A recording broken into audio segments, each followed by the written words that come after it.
Batangas City Pier, tayo ay nakasakay sa Binibining Coron, isa sa mga malalaking barko ng Montenegro Shipping Line, at ang biyahe natin ngayon ay Abra de Ilog.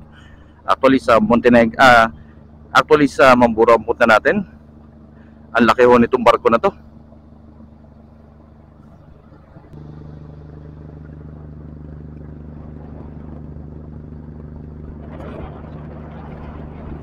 O ba tayo saglit, tingnan natin yung yung ground deck.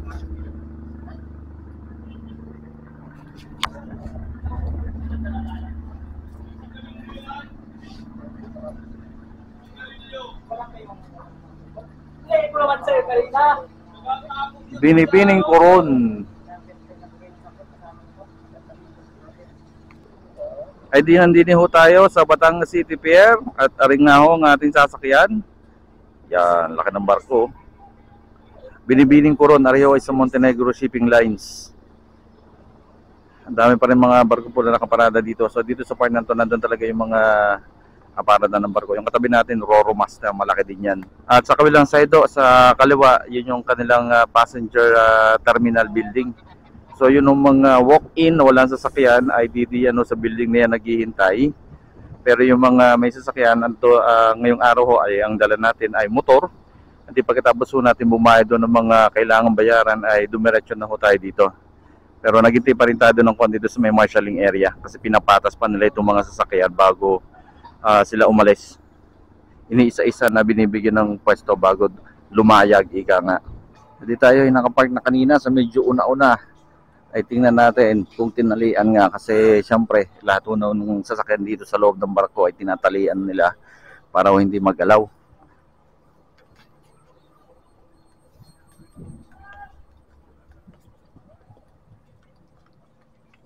Ayan, yan ho ang ating motor na dala. Very good. Safe na safe. Yeah boy. Thank you Montenegro.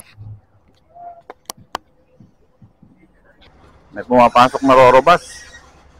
Areho ang tawag din ay Roro Bus, ay pag-aari din ho ari ng Montenegro Shipping Lines. Biyahe naman ari ng Maynila. Ito yung mga uuwi ng Mindoro. Shoot na agad. Sakay sa Maynila ng bus na are. Pagdating ng Batangas ay shoot sa kanila din barko. Ayos ang biyahe, dire-diretso. Ayun lang, ay pagkakaliit na are, ay paano tayo lulusot sa kabila. Okay. No, tita, wala po madadaanan doon.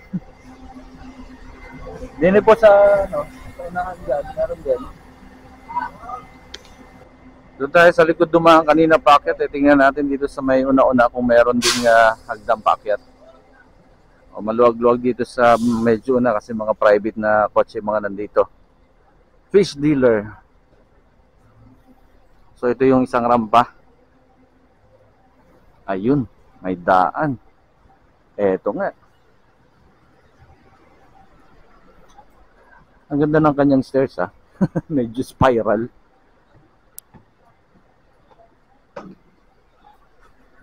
Ayan o ang itsura pagka may mga karga na.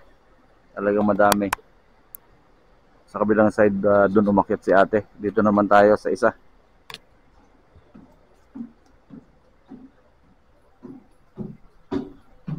Push. Okay.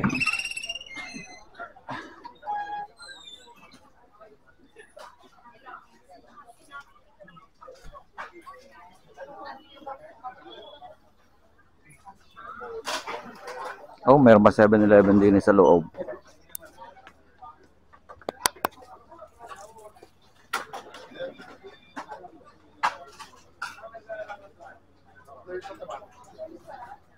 So supposedly ang biyahe natin ay 11:30. Siguro naman naalis na rin ito maya-maya. 7-Eleven. Tapos maluwag siya, yung mga upuan niya malalaki. Tapos sa harapan, enough space para sa pag-stretch ng inyong paa. Yun.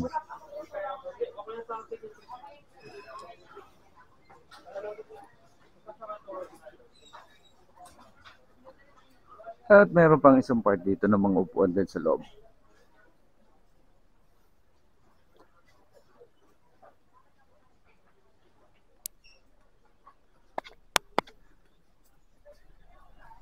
Ito yung bandang unahan ng barko. Kaso Parang walang daan palabas. Sinaraduhan nila dito. Ang ganda sana ng viewing deck dito. Parang Titanic lang baga.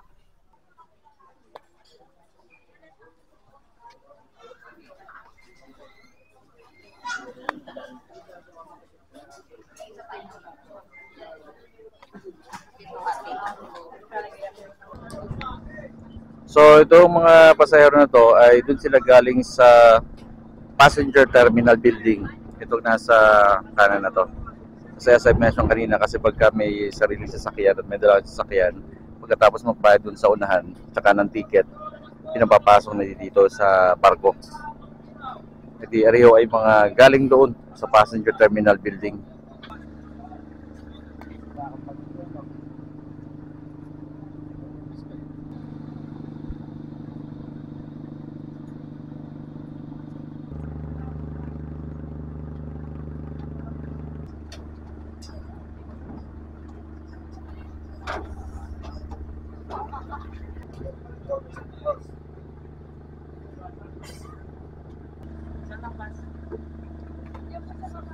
Sa bus, pagbaba mo ng barko, tuloy-tuloy na.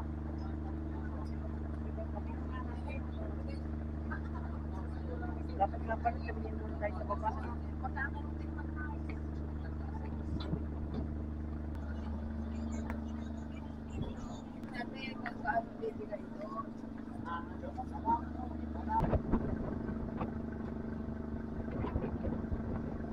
Chimney.